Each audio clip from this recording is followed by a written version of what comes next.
Thing was like when we do math, and then we're doing off the whiteboard, I turn on the overhead, I put it underneath, and I call the students to explain their thinking. Yep.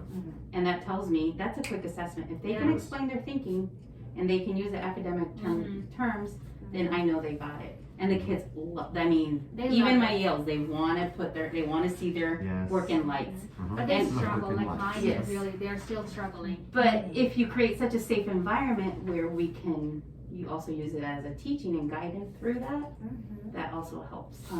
We do it for journal writing too. I pick 3 or 4 kids and then we put it underneath. They share their reading, they read their journal entry, and or sometimes we're standing in the office and we get inundated with 5 kids to come and read their journals to us. Sorry.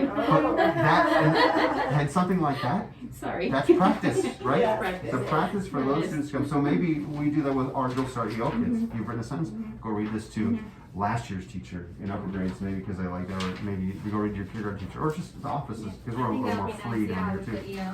But that's practice, right? It's perfect. It's practice. We should come up with a schedule first, I guess. Yeah, that's what we should. No, it's wonderful. Stephanie, what are your thoughts as far as, do you see where we're headed with this, but how does that look in the 5th grade perhaps? I was thinking like as far as confidence building, like maybe finding, I think it's the right term, cognates.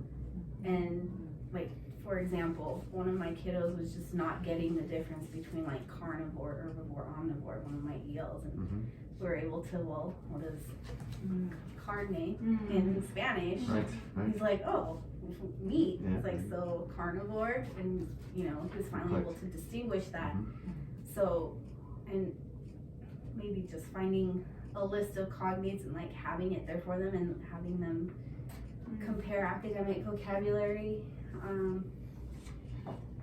can't think of any other examples off the top of my head. That one just really stood out because he was so excited. He was like, oh, I finally know the difference now. Yeah. So that idea of coming up with things, and that's that building relationships you talked about earlier, and also then just the vocabulary and coming up. So we have evidence-based strategy we can use to help our EL students. I'm just going to blurt out words. You guys kind of put it into a sentence in your head that we could say, hey, this is our statement that we would like to work on. And that's conversations, practice using academic vocabulary, a safe environment, and confidence. And then explaining things, not like you're see their work in lights, but that's just some of those things. Well, how do we write that and say, hey, this is a strategy we want to work on for the next 2 weeks with our EL students, giving them chances? How did we say that? If we were to put it on a t-shirt, what would it say? We will take action too. Okay, finish it. I started, we will take action too. Okay, I hear. We will take action too. Sorry.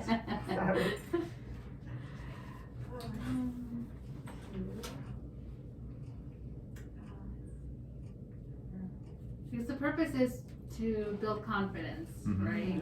Okay.